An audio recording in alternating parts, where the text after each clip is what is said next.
They went out that night, they killed a bunch of motherfuckers, strapped them on the hood of the damn Humvee and drove around the town.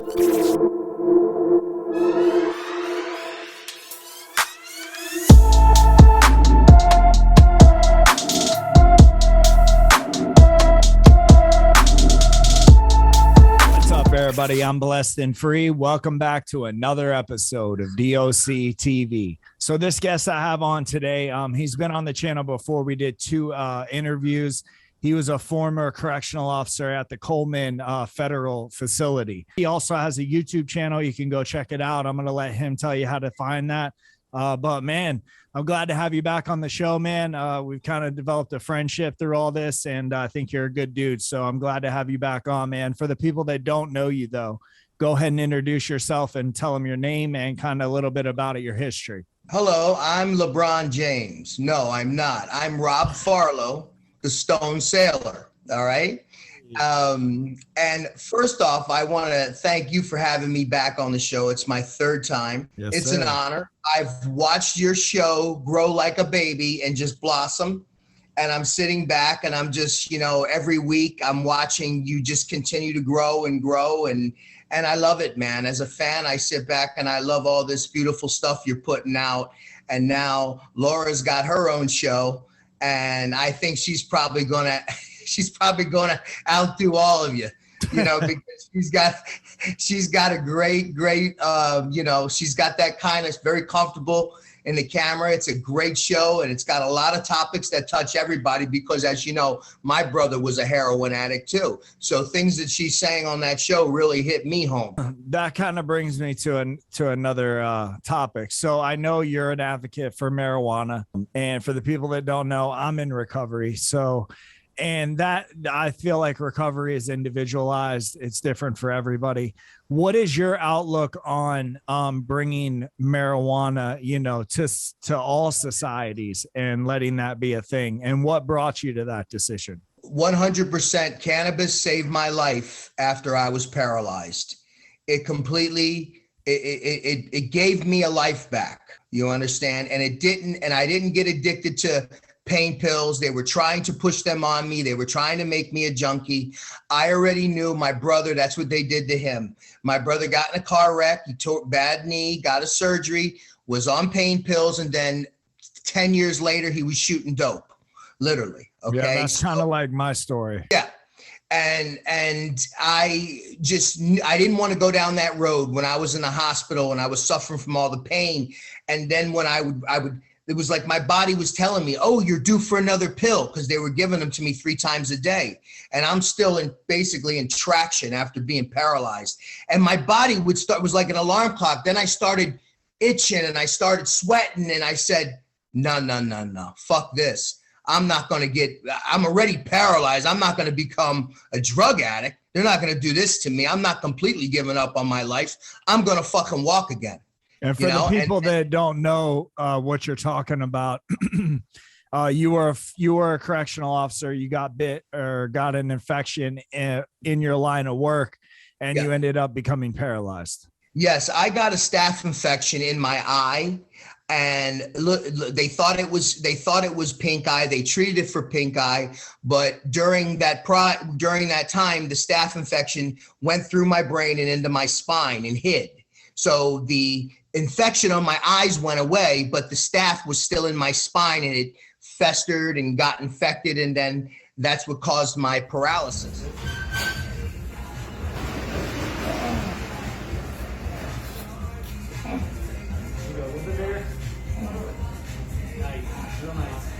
I woke up one morning and I couldn't walk. I couldn't move from the waist down. I had to call, an ambulance. It was an emergency surgery. And that was 2 years ago next month, being told I was never going to walk again. Now I'm walking. You know what I mean? I'm on a cane. I went from a wheelchair to a walker to a cane. And now I'm walking. I could walk on a system. Come here. I know. See how fucking dangerous I am?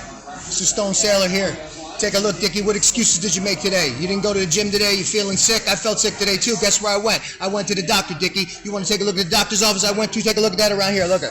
See, I think that's enough. That's enough, but I need a cane, for long walks and stuff like that. They told me I would never walk again, but you know what? They were wrong. And that was all due because of cannabis helping you to be able to walk? Because it helped me regulate my pain, and it helped me regulate my mental trauma from the war, the PTSD I'd been suffering with for years.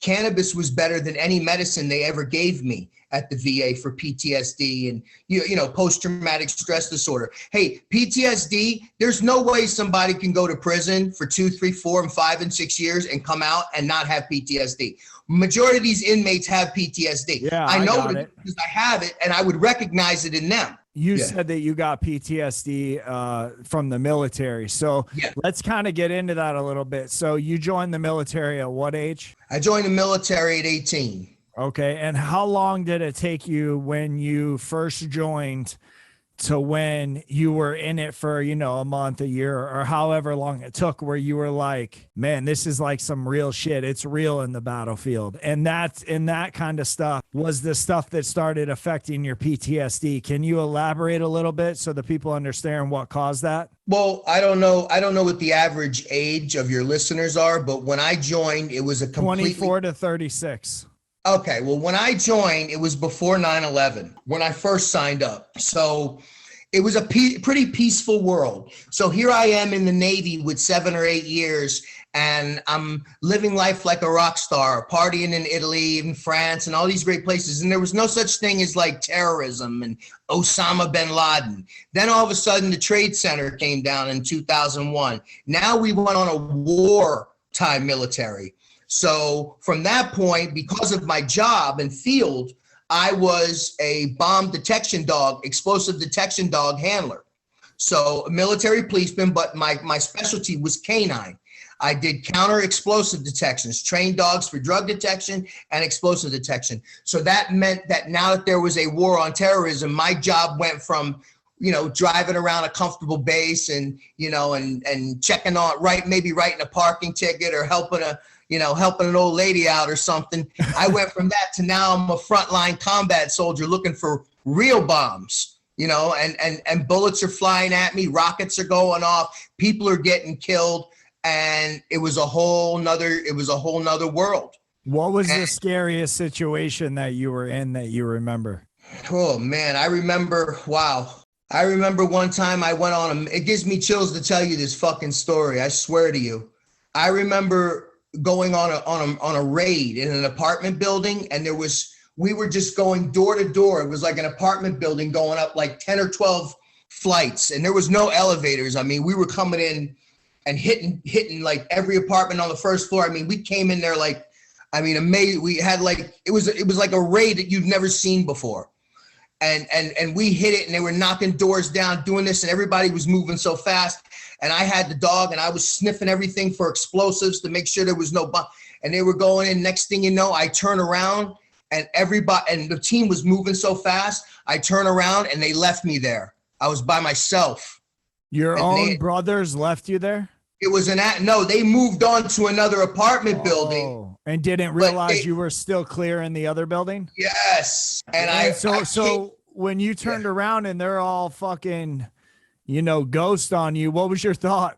I was like, where the fuck am I? I gotta find these guys. Yeah. And all these Iraqi people are like coming out of their apartments. They're like looking at me, and I'm realizing we just raided their fucking apartment, and I'm the only one here.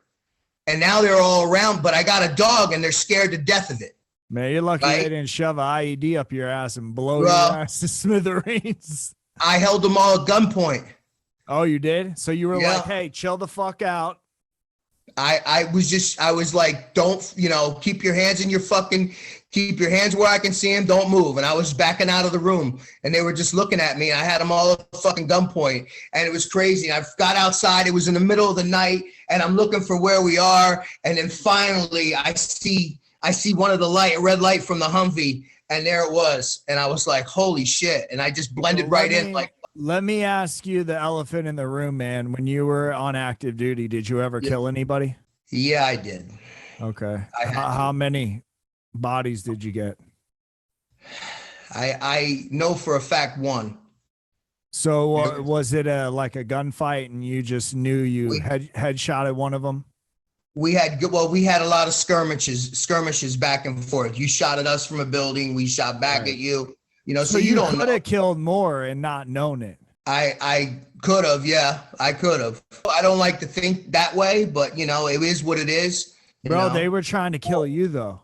I know that. Trust me, I don't have any like bad feelings about that. I'm just saying, you know, I'd rather think that it didn't hit anybody else. You understand what I mean? Just like, you know what I'm saying? When you found out that you killed the guy or the whoever, did it affect you? No, not at the time. I mean, I wasn't like, oh yeah, I got this guy. But you know, I was like, wow, okay, this shit's real. So let You me know what I ask you this, being in the mean? military, man, there's a lot of stuff that goes on at the barracks and, you know, at the tents Mhm. and everything like that, as far as just crazy shit. What was the craziest thing you saw other Marines or Army guys doing like on their off time? You mean like you mean like barrack stuff, like hanging out in the Yeah. barracks? Yeah, like Was funny, like, fun prank oh, it was, shit. bro. It was like, you ever watched the movie? It's an old movie called Animal House, like a Yeah, fraternity. hell yeah, hell yeah. That's exactly what it's like, bro. What's the craziest shit though you saw some people do? Oh, bro, we were, man, we we had chicks in and out of there. They were running, dude. You don't even want me to get into that. Yeah, I do. That was old school shit, man. I don't So want, you man. guys were getting Afghan chicks and bringing them back and doing the whole fucking Oh no! Over in while we were in the war, or when we were back home stateside. No, in the war. Like what were Oh you guys no, doing to shit, kill no, time? no, not there.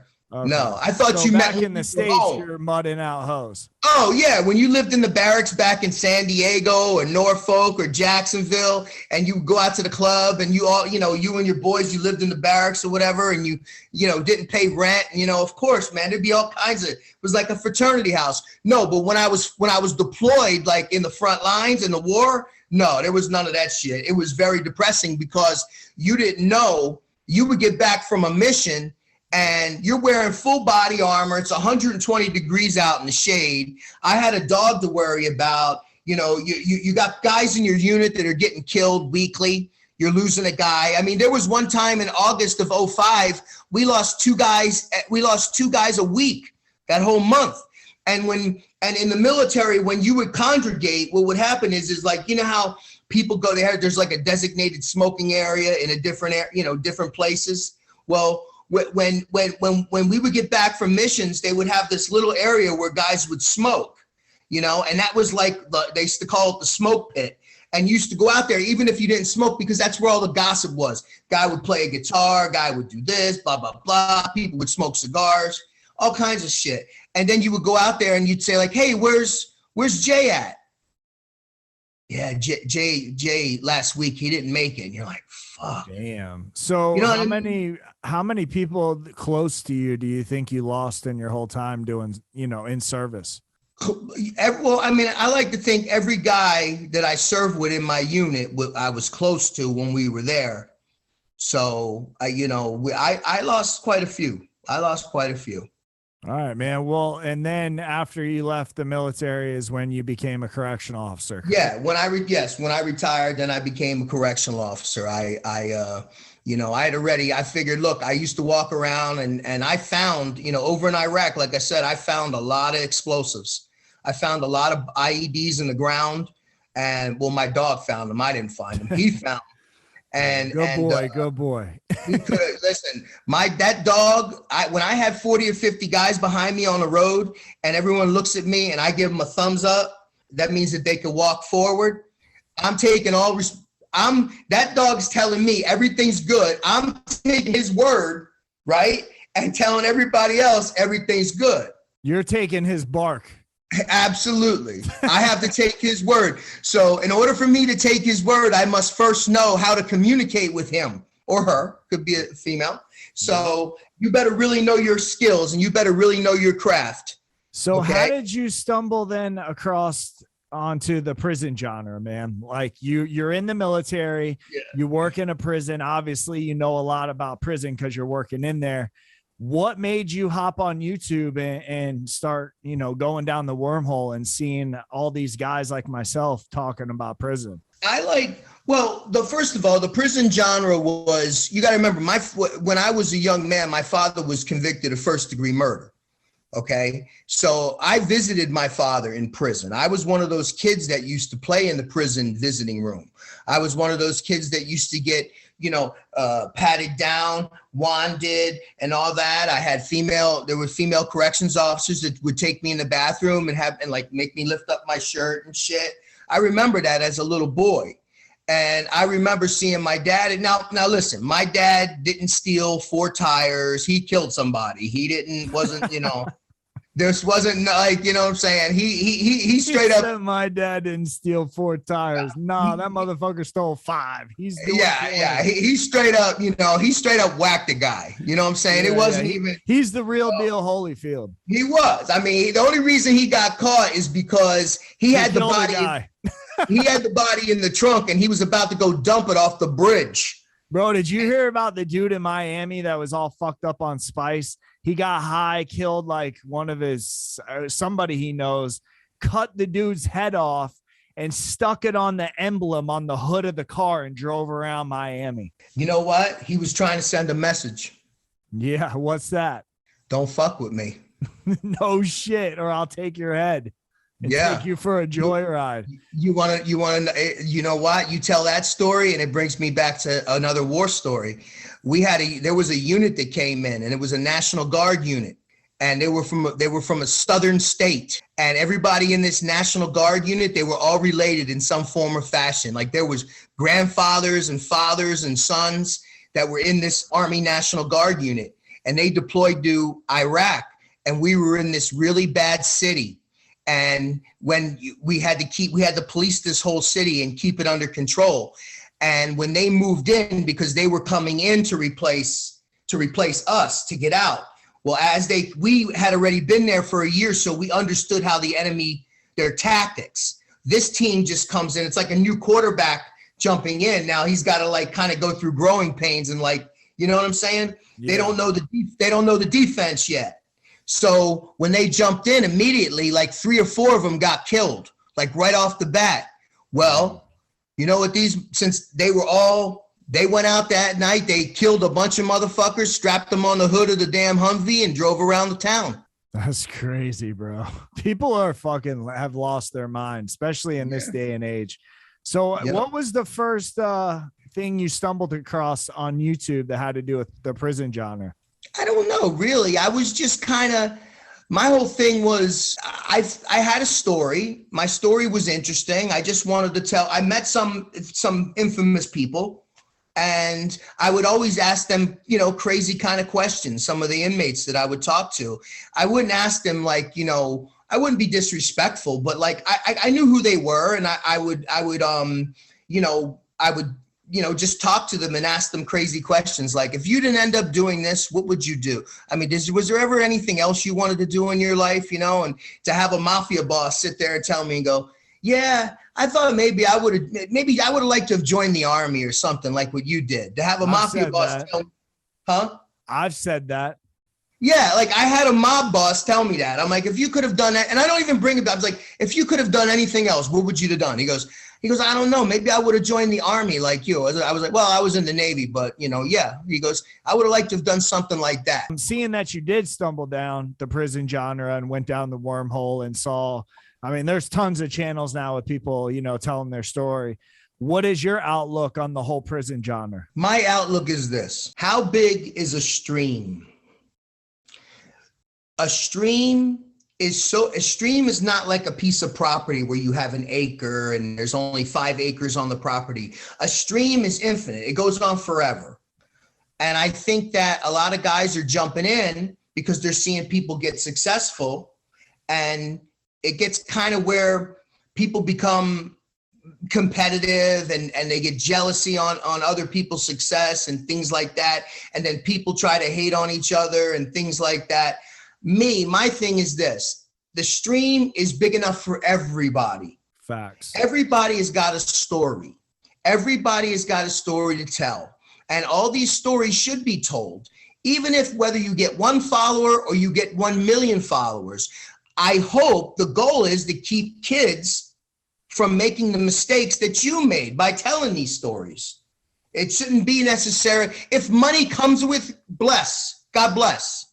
But if one life is changed, you did good, man. Yeah, it's a win-win situation. The reason why I was asking you is because I know, I've known you for a while and your girl, and you guys have been supportive, and I really appreciate the support that I get from you. And I think a lot of people get it confused because it's nothing for me to get on here and the lights, the camera, all the, the glitz and the glam and act like, everything is just roses. And sometimes it's not, you know what I mean? And I think a lot of people that watch these YouTube prison genre channels are easily fooled on what they're hearing and what they're seeing.